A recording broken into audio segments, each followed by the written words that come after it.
about domestic violence tonight. You know what I mean? I know some people might not want to talk about that, but I want to talk about that because, you know, I say I think that's my word. But, you know, you know what I'm saying? So listen to the show, tune in, don't go nowhere, eat your crackers and your cookies, and it's gonna be hot. Let's go. I love my big booty bitches. My life was Godfather picture. Local club in my talking photo. Bugatti. Bridges. Alright, so I'm the owner. So we just had like this crazy class. I like dancing, and you know, working with these two girls, Natalie and Missy, is like pretty awesome. Stay tuned for next Tuesday. You know, you guys want to come out and dance with us, feel free. We're at Bridges Dance Studio. We rock the house. So.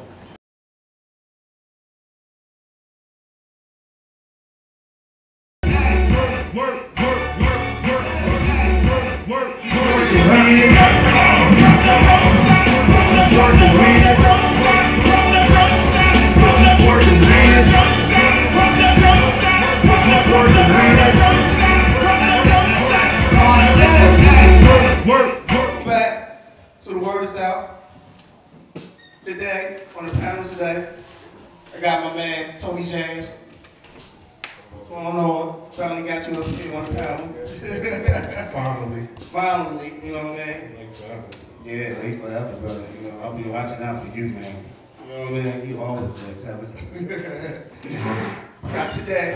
Tell everybody out there what's your name. My name is Asia Smith. Asia Smith. Theresa Brown. Theresa Brown. And Kiana Douglas. Kiana Douglas. You gotta go first. Y'all talk about Kiana Douglas. Okay. Today we talking about domestic violence, y'all. It's a serious topic. And it's something dear to my heart because I've been doing something like that myself when I was younger. And a lot of stuff that people deal with domestic violence today that people, I don't know why, people don't really want to talk about after you just been in domestic violence. So let me crack over my book right here.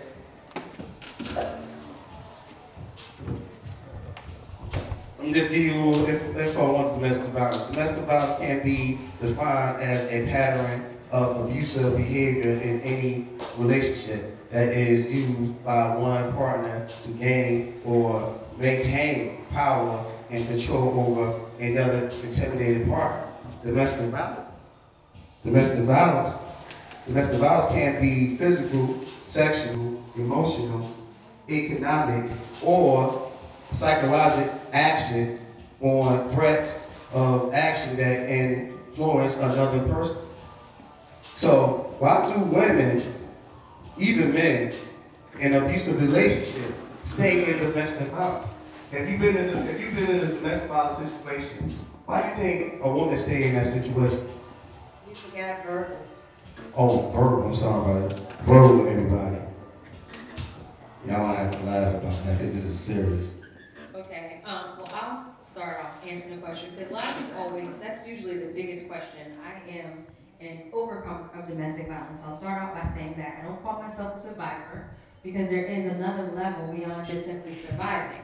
But I'm also an advocate for victims and survivors of domestic violence. And the biggest question that people always ask is why do women stay in abusive relationships? Well, the first thing is that a lot of times many people don't even know that they are in abusive relationships. Because again, it's not always just physical or sexual. It starts out verbally abusive, emotionally abusive, psychologically abusive, then it escalates. But then after you discover that you are in an abusive relationship, the question then becomes, what do you do?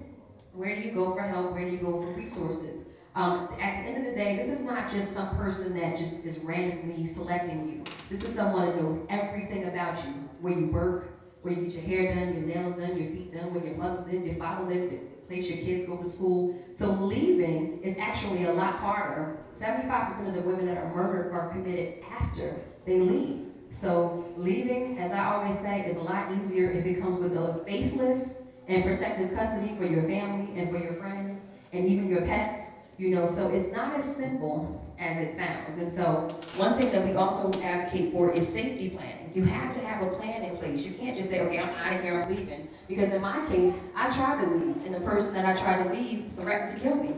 tried to kill me first and then threatened to kill me afterwards and said, what are you going to do if I don't let you leave? So chances are they're not leaving because it's very difficult to make that transition. Well, I'm about to hop over a couple of questions. How can you tell a person that, when you first date a person, right, brand new in a relationship, how can you tell that they gonna be like, abusive?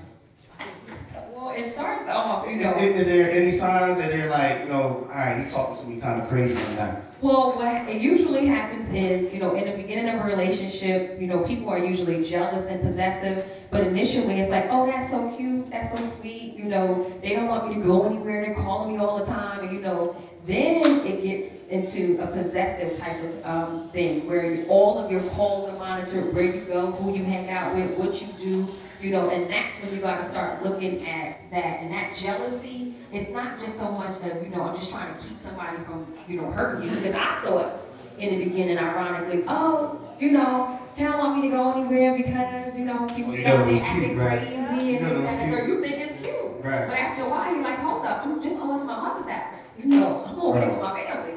And so it becomes like that. So there are red flags, and I think that a lot of times we have in our minds what we want our relationships to be, and then we see a person, because typically it's not like that in the beginning. The person is they appear to be confident and strong and loving and this and that, and then of course it escalates into something else. So when somebody do see the first signs of it, and like, do you like, okay, I should move on after this, but the people that stick, I'm not gonna say just women, I didn't just gonna say just women. But if you say you in the kitchen and you making your chicken, fried chicken burger or something like that. Hey, well, what my fried chicken burger?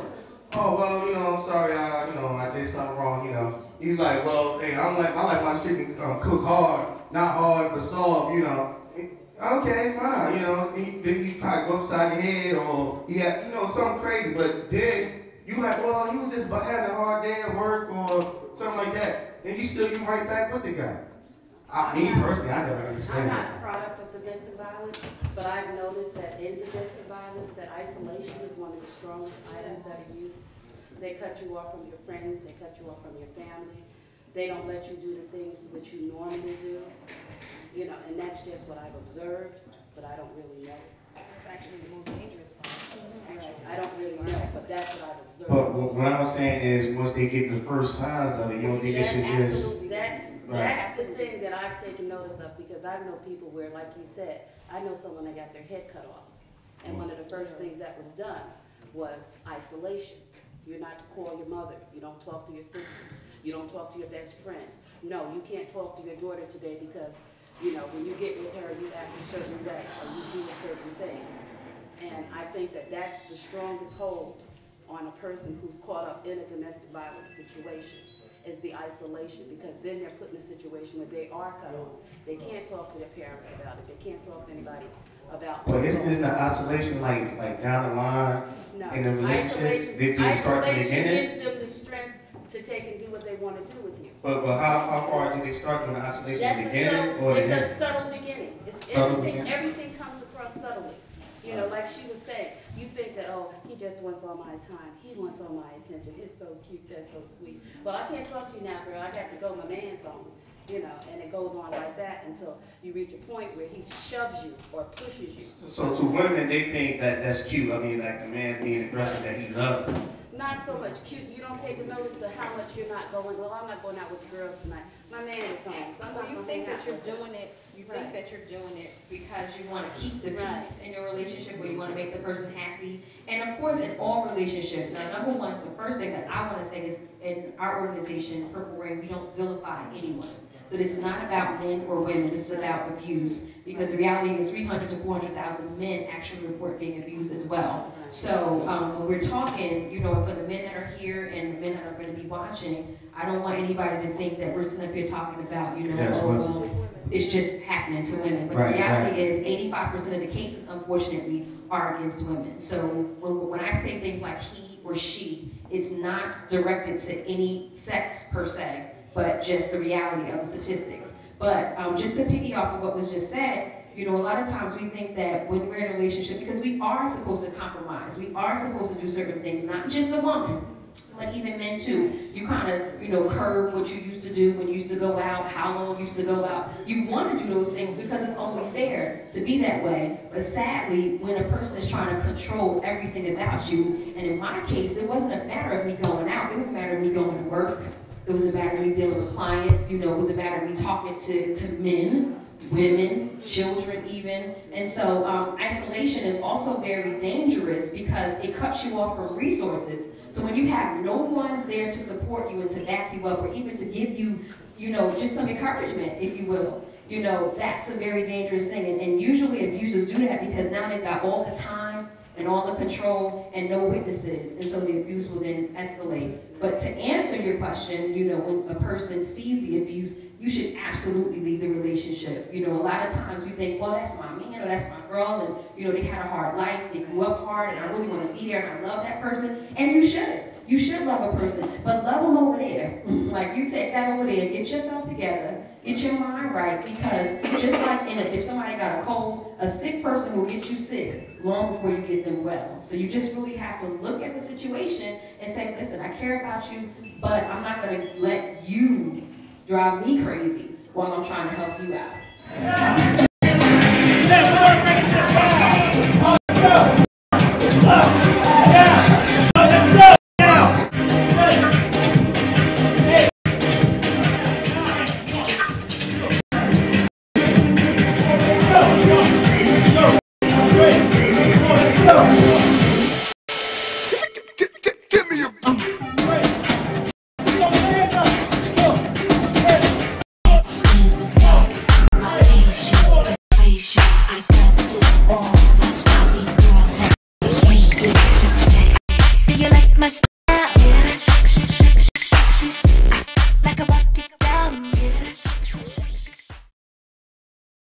Welcome back to the Word is Out. Man, that was a heated conversation. You know, most real important conversation right there, man. We hit me, I was like, man. You know what I mean? Y'all be going crazy right here. I'm sweating. I got to unloosen this tie right here. Like, I was just telling Master over here that, you know, don't beat me no more. You know? But we ain't hear no comment from this brother right here, my man Tony James. Don't isolate the brothers about not all brothers in domestic. On a personal level, I've been on both sides of the coin. I've been in a relationship where it's gotten verbal and wound up getting physical. Also, I've been in another situation where I actually had to save a couple of people from domestic violence. The one thing I was telling the ladies up here, sometimes it's better to be in a situation where you can identify yourself.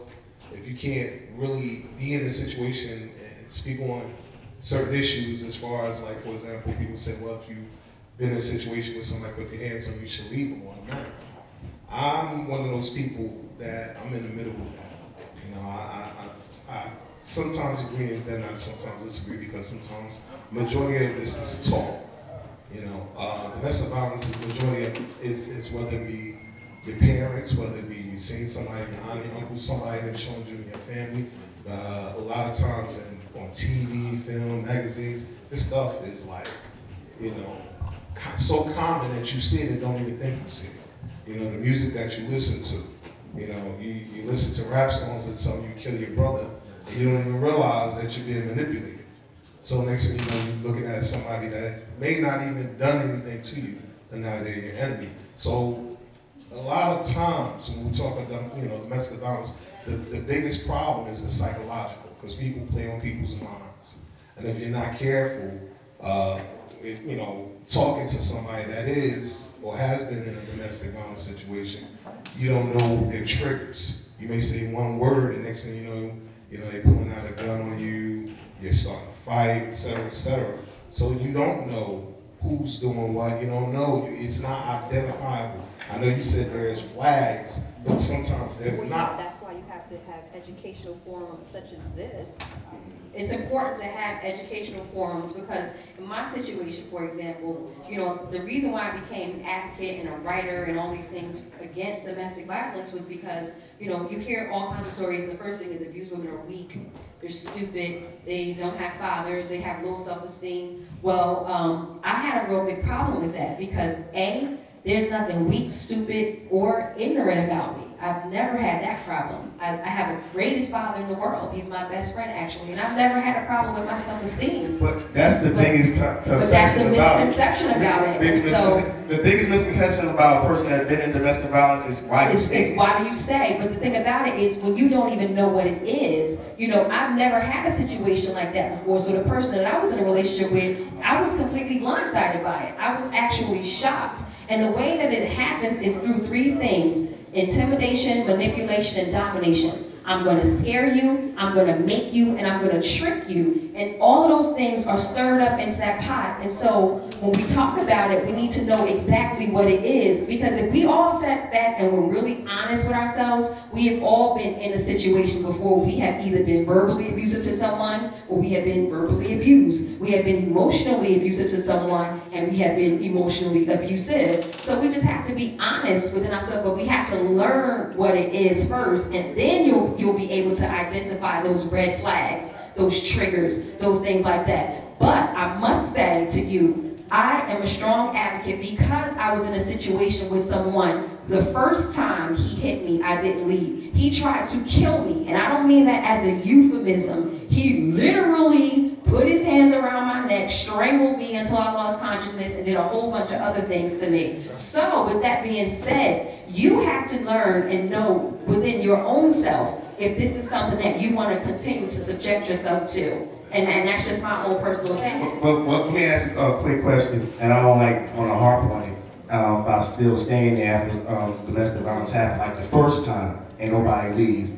What does go through a woman's mind, like after you hit him? I mean, like we had a great time, or he's going to change, or he's sorry about what he did, or she's just scared. I'm going to ask this young lady right here, Kiana, because I know you've been patiently waiting for everybody to shut up. What do you think that goes through a woman's mind after she's getting hit?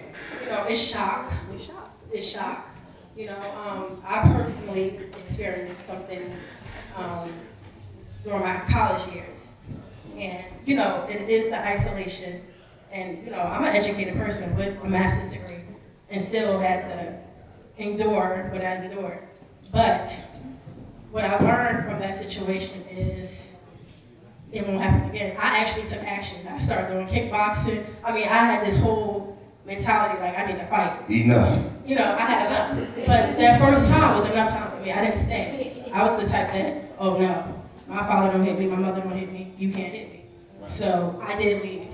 It was enough shock, enough in me to walk away from this situation. But that's another thing right there. That's especially with people growing up with their parents in the household. And man, microphone keep going now. With parents in the household, with a two-parent household, if you didn't see your father hitting on your mother, would that hit something in your mind like, wow, this guy hit me, so I should just walk out the door? You don't hit me. You know, after you blacken his eye.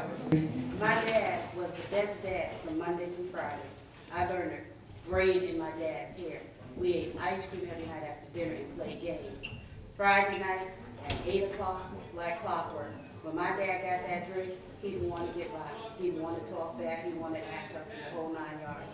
The only difference was that my mom would act like she was a coward, but she blinded him and then beat the hell out of him every other weekend. When she got tired, when he came to mess with her, she had a backup plan. She blinded and she beat the hell out of him all weekend long. And then when Monday came, she helped him get cleaned up and go back to work. But she never worried about. But they stayed together. She never worried about bill being paid, and she never. But back then, I think, I'm not gonna say it was a slave mentality, but I mean, like, if you beat on your wife back then, cops can't even get involved. They're like, that's not our business because y'all married. But the sad part about it, and I don't want y'all to think that I'm advocating this, because by no means am I advocating violence in the home or anywhere else as far as in the period. But no, not at all. But there's a such thing as hurt people, which basically means if you're growing up in a home or environment where you see, hear, or this stuff is around you, you're going to automatically pick it up. The things that your parents or my parents or whoever, different age brackets, it was a different lifestyle. It was a different fundamental way that they brought up the family unit. We don't have that now. That's the reason why a majority of the people that you see, the men, are hitting the women, because one thing, like you said, your moms used to, Right. even though I don't agree with it, but it's understandable, because guess what? At that particular time, that was the way that they kept the family unit together. Right, because my mom said all the time that her and my dad stayed together because it was for the kids. It was for the kids. But growing up in that household, I'm the kind of woman you can't hit. Right.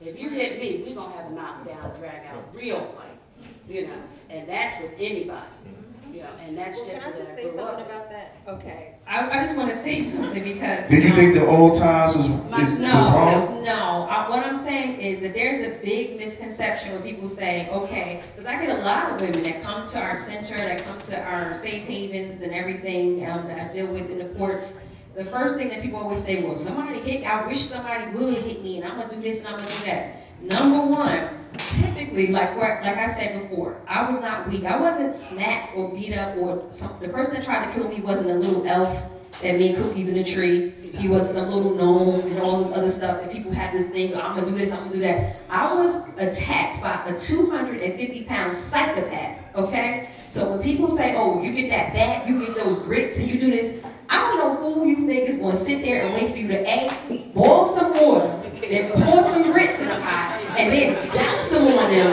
and think that the abuse is going to go away. Okay. I don't mean to cut you off, brother, but boss man, Rick Ross, you know, he's telling me down. So we going back to another commercial. I hope it ain't none of the booty shaking commercials, because no, we got church people watching. There you go. Boom, and we back like Arnold Schwarzenegger. You know what I mean? Now, my man, we just had rudely interrupt my man Tony. He was in quiet thought. What you was about to say, brother?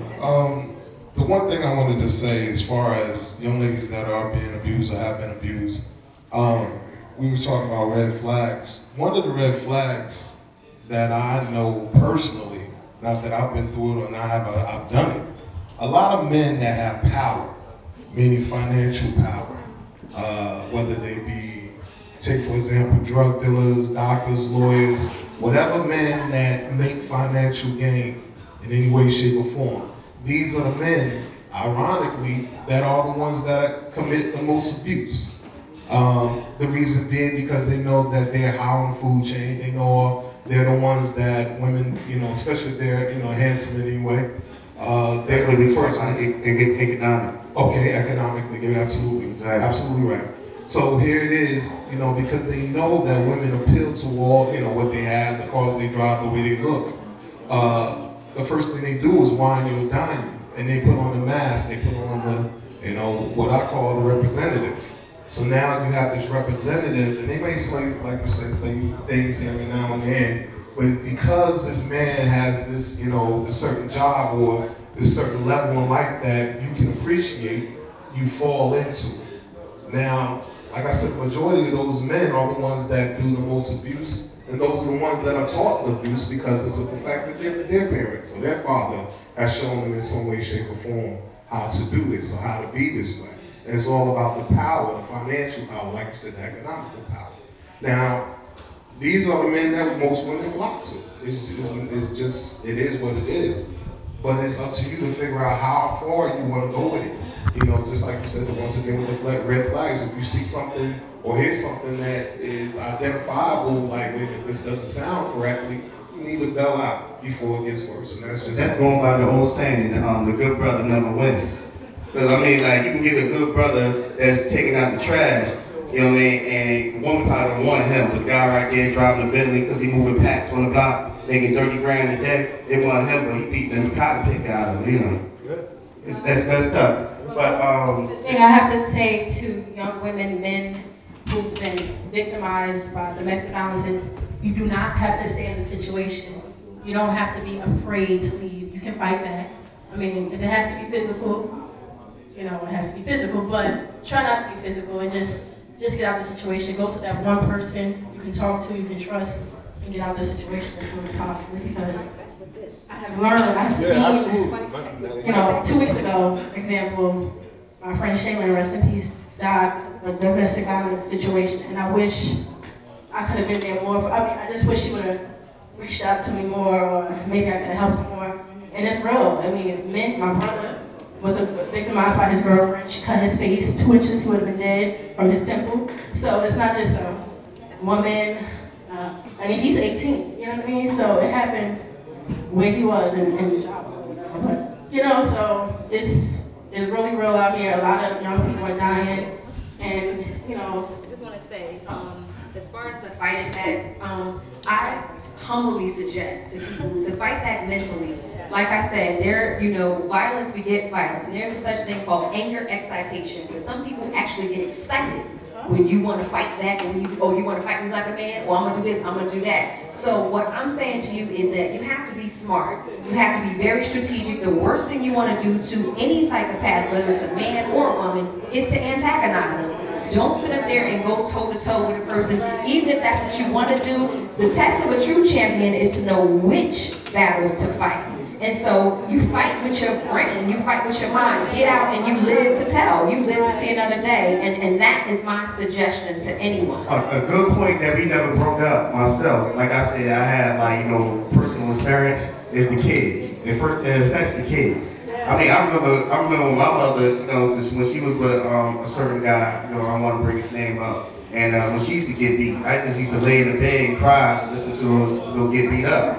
You know what I mean? But I mean, then it went on after that. I mean, he did, terrible stuff. I can run down a list what he did to my mom's. I mean, I wanted to kill the dude, and he's still living in my mind, but we going to do. Well, not to put too much of my business out in the street, my brother and I actually beat up on my mother's boyfriends years ago. We'll give you kudos on that. Yeah, we had to do what we had to do. But at the same time, I'm because of those things that I do, have seen rather, it helped me and hurt me at the same time. Because it made me unaware that those things could rub off on me. So the things that if I could tell any brother, learn who you are before you can learn who any man, any man in your life, learn who you are, learn what's best about you. And the best thing about it, if you get into a situation with a woman that may be talking, because women can do some things and say some hurtful things. You get into a situation where a woman is talking, walk away, bro. Walk away, because that's the best thing you can do in this city, or more rather the state, New Jersey. When it comes to domestic violence, majority, I'll say at least 30% of the dudes in jail right now is because of domestic violence. And New York, we got a record up. Rick Ross and boss back there rapping his things up again. So this was a great topic. Do I have to stand up, Rick Ross? Okay. Put my top hat on. Let me end this. Can I give the website and some information? Oh yes, we gonna give up the website, and everybody gonna give up that individual personal information what they want to give. We're gonna start out with young lady right here. Hi, my name is Asia Smith, and our organization is called Purple Rain Social Services. Purple Rain, everybody. Yes, but not the Prince song. It's actually Purple Rain, spelled R.E.I.G.N. ss.org. So www.purplerainnss.org for more information, for statistics and any other things that you may need, not just for yourself, but if you want to find ways that you can help eradicate domestic violence. We're always looking for people to step up, to volunteer, and most importantly, protect the people in our community. Man, y'all gotta check that website out. I'm about to go Google it right now. I just want to say that there are good people out there. What is your name? You can find. What is your name? Because I've had my man for There's some 40 great years. men out there. He What? is damn good. I don't worry about nothing because I got him in my corner. He is a great man, I know him. Once again, Oh, you gotta say your name. You gotta say your name. You can't leave without saying your name. Oh, Mrs. Theresa Say Brown. your name, say your name. all right, my brother. Thanks for having me on. My name is Tony James. Okay. Filmmaker from 973 Films. Check YouTube. You can check out my first 2 films. Brick City Boys and Under the Streetlight. I'm working on something this Thursday called Honestly I. And just look for more films coming out of 973films.com. Can I get in one? Absolutely, man. Yeah, I want to play a chef, you know what I'm saying? You could play the gorilla that you played in your film. The gorilla? Yeah, when you was with the kids. Oh yeah, I can do the Flavor Flav. We're gonna bring it back now. Alright. We gotta get the young lady right here. Come on. It's a pleasure, and again, my message is women, men, you don't have to stay in an abusive relationship, you can get out. And this is coming from Kiana Douglas. Thank you. Kiana Douglas, y'all. You gotta come back on the next show. Yeah, that's it. You gonna turn the camera to me? I gotta say some things before we cut it off. You know what I mean? This been another episode of The Word Is Out. You know what I mean? You gotta check me out. Go on Twitter, Facebook, Marsaya Taylor. If y'all wanna check me out, hear me again, you know. I think the audience is kind of tired. They wanna hear some rap music. So, check me out. Listen out for another Word Is Out. The next Word Is Out, we're gonna be talking about pastors. Are they down with pop culture? You know what I mean? That's gonna be a hot topic. You got Pastor Monroe, you got Pastor Henderson, you know what I mean? You got my man Kirby coming back. That dude was crazy, he lost his mind. I think he lost his top or something, I don't know. But we're gonna talk about when he gets back, you know what I mean? My man LG trying to wrap me up, you know what I mean? It's not BET, but it's The Word Is Out. We getting hot. You know what I'm saying? Yeah.